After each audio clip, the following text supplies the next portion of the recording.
What's up, everyone? I'm out at Hot Rod, and you may have heard of them before, but I won't get into all the details. I'll let them explain it. So first up, we have Bernard. How you doing, man? Hey, man. Welcome. Good to see you again. Good to see you again. So let's jump right into it. Talk to me about Hot Rod. Like what is your role here? Like, what do you do here, and what is Hot Rod? Yeah, well, my role at Hot Rod is manager, chief, head engineer, the one in charge. Hot Rod, we've been around since 1995. Started off as original core skate shop. You know, the skate industry kind of went up through some ups and downs, so we kind of went into a different direction, focused more on sneakers, men's apparel. So, you know, with that, Hot Rod's definitely gone through some changes, but over 17 years in the game, so we're doing it right, and we're keeping it strong. What's special about Hot Rod as opposed to other like sneaker skate shops in the area? I think with Hot Rod, it's that shop that you discover for the first time, but it's been here forever. I like to think of it as Los Angeles' best kept secret. You know, we have customers that we've seen buy their first pair of skate shoes here that are now, you know, graduating from college. It's a tradition that, you know, a lot of shops, they just can't buy. You know, they can't emulate because they pop up on Fairfax or La Brea, and, you know, they have a few years of longevity. But at Hot Rod, we've been doing it, you know, we're coming up, you know, in a couple years, it's going to be 20 years. That's pretty amazing for any business. And so you guys are definitely off the beaten path when it comes to shops. Is that like a conscious decision to kind of come over on this side as opposed to like the Hollywood, Fairfax area? I think that before the whole Hollywood, Fairfax area took off, you know, Hot Rod was just here because originally it was a good location for this area, and we didn't really find it a need to move. You know, when things got tough for a lot of different businesses, or when that boom was happening over in that area, it wouldn't have done right for Hot Rod to be trendy and make that move. So we just kind of we've planted our roots, we've dug in, and, you know, we still thrive to this day. Now let's talk sneakers. I know that you guys do primarily skate shoes. Is there a reason behind that you went with primarily like skate shoe look? Well, we're one of the first accounts in Los Angeles for the Nike SB. So we've just kind of stuck with that. It's a great shoe. It's a great company. You know, everybody knows about Nike SB. You know, but we go in other directions too with you know, Vans and John Varvatos, Converse skate. You know, so we kind of just run the gamut. We don't want to be pigeonholed as a sneaker shoe store, because really in this day and age, like, you know, what is even sneaker shoes? You know, I mean, skate shoes. People want sneakers, whether they're Jordans, whether they're Vans Vault, whether they're, and, you know, Nike skateboarding, whatever it is. You know, people just love shoes. Right. But you probably have access to tons of shoes all the time. Like, what's the last pair of shoes that you saw that you're like, oh, I want these? You know, oddly enough, I was very excited about the John Varvatos Converse Weapon. You know, I'm going on 40 years old. And, you know, I was around when the Converse Weapon came out, and it was the NBA shoe, Magic Johnson, Larry Bird, you know, that whole rivalry, and that shoe was, you know, right there part of it. And, you know, it kind of changed the sneaker game, especially in the basketball world. So, you know, when the John Varvatos came out, it's a more mature version, which I'm a more mature gentleman. So, yeah, that's the one that I was like kind of geeked on and had to get for myself. Would you say that your collecting sneakers has kind of slowed down as you've gotten older, or are you still like, oh, I want these? Occasionally something will come along that I have to have, but, you know, I'm looking at the younger generation and how they love sneaker collecting, and, you know, I got other things to worry about. You know, I got kids of my own, and you know, pets and the house, and so it's hard for me to focus all my energy on sneakers. I love sneakers. They'll always be an important part of my life. But with that being said, I think it's good for the younger generation to have access to those sneakers. And if I just, it doesn't make sense as a business person to build my collection. My collection now is like, I'm trying to collect money. I want to open up my closet and look at a stack and a collection of money, at the end of my days. So that's funny. Do you look outside of like the skateboard line? Are there any brands or any sneaker that you look for like outside of like the skateboard line, that like maybe like Jordan or like the basketball shoes, anything out there? Yeah, it's oddly enough that I think it happened for most sneaker collections was the Air Jordans, and and I think Nike hired or signed Michael Jordan in '84. And then by 1986, they hit their first billion in sales. Right. So that was a huge thing. And when I was a kid, the Air Jordan came out. I was on the 7th grade basketball team, and my foot was so small that I couldn't buy a pair of Air Jordans. And at the time, they had a pair of shoes called the Sky Jordan, which was like a plain white version of the Air Jordan for the younger kid. And I remember like being excited to have that, but also being a little bummed out that I didn't have the actual Air Jordans. But for sneaker culture, Jordans definitely changed the game. Yeah.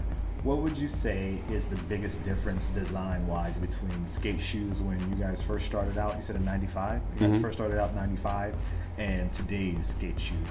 Well, it was all about cushioning, and thank God the skate shoe market has changed. They're a little bit more low profile. Skaters like the freedom and mobility of a thinner, lower profile shoe, but the mindset back then was essentially having a pillow on your foot. And I'm very happy to say, and this is coming from a guy whose style pretty much hasn't changed since his 20s, that I was happy to see that trend kind of disappear. Could you name maybe like your top 3 SB shoes, like the top 3, like in your mind, like, oh, these are the top 3 shoes to skate in or to wear, either one?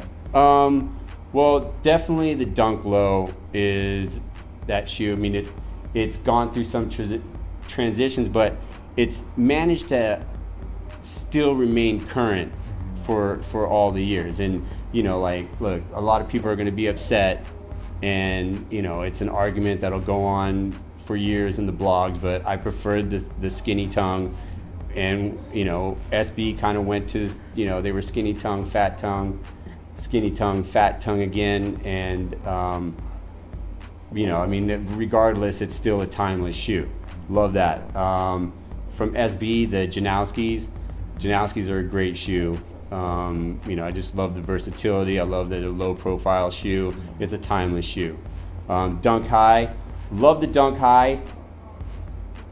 Not really the most functional for skating, I would say, but it lends itself to be a great canvas to do cool materials and color blocking. You look at the De La Soul Dunk High, those shoes like that, they just have a lot of room for different layover materials and such. So those would be my top 3 from Nike SB, but there's really not much else. So with HR Life, what else does HR Life have going on besides the shoes? I know you guys also do other brands and stuff. Like, what are some of the other brands and stuff that you guys are into? Well, we got we're going to be carrying Acapulco Gold, which we're excited about. Jeff Staples' new line is amazing, so look for that in the next couple weeks. Stussie's an old dog like us, so we love having Stussie. Love supporting the hundreds. They're a Los Angeles company. We try to keep it in LA the most, as much as we can. So those are just some of the few offerings, and we always got new stuff coming in. So now, a lot of people may not know this, but you guys have some like television history some connections to the TV world. Like, what's all that about? Well, there was a shoe in 2011 that we had a little bit of a part in, the infamous Entourage Dunk Low, which I like to refer to as the non-tourage, because at the end of the day, it didn't happen. Doug Ellen, creator and executive producer of Entourage, always bought dunks here, whether he came in person or sent one of his people over. So he always wanted to do something, and I put him in touch with Nike SB, and something blossomed, and it was a great idea and a great concept. And I really can't get too much into it, right. But we all know that it didn't come off the way it was supposed to, and a great shoe came out, but it wasn't to what it was supposed to be. So let's talk about the sneaker game and why do you think shoes matter so much? Well, I myself grew up poor, and in high school that was like a status symbol. It didn't really matter what pants you wore or what shirt you wore. It was what sneakers you wore. And I think for young people, it's kind of wild in school. You got a lot of different things, a lot of different pressures you're dealing with, and if you're laced up, so to speak, right. You feel a lot better about yourself, and you feel a lot more confident. So I definitely think that sneakers, especially for poor kids that were coming up, that was their status symbol. Mom and dad weren't buying them a car. Right. They weren't getting all the cool stuff that everybody else was getting, but sneakers was one way that you could really make a statement about yourself and your own individuality. So, I think sneakers is very important to people, and I think, as you build your collection, you should give back in any way you can.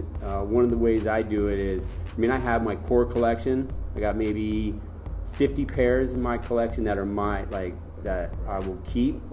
But every couple years, I just donate my shoes, and some of them I've only worn a couple times, but I try to always give back, and I think that's important. People need to do that. And you could really, especially to a kid that is going through the hard times of just being poor in public schools and stuff.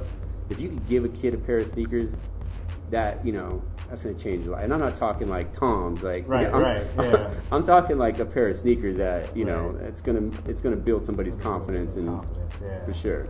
That's a big thing. It was big for me too. I didn't grow up in the most affluent household, and so I wore a lot of the rough kicks until I was able to buy them for myself. So that's why it's a big thing with me being able to to do stuff like this and pass on sneakers. Yeah, I remember when I was. I had the Payless shoe source had a pair of shoes called the Pro Wings. Yep.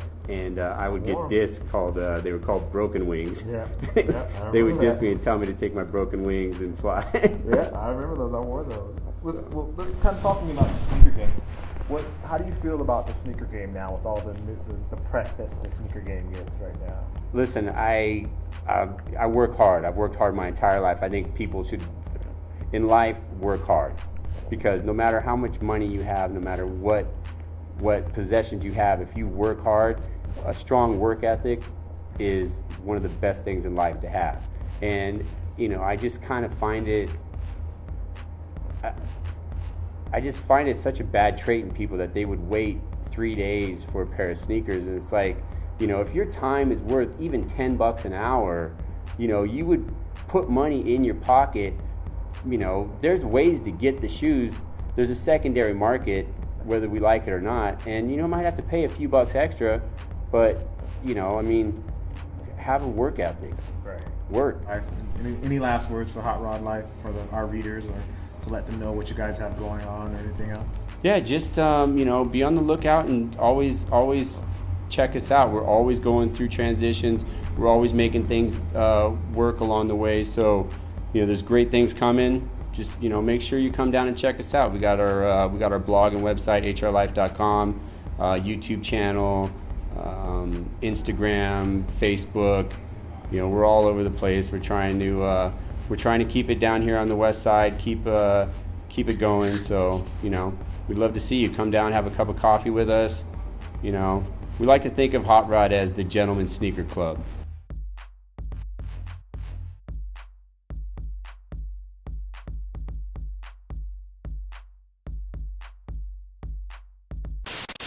Dad, you have nice kids.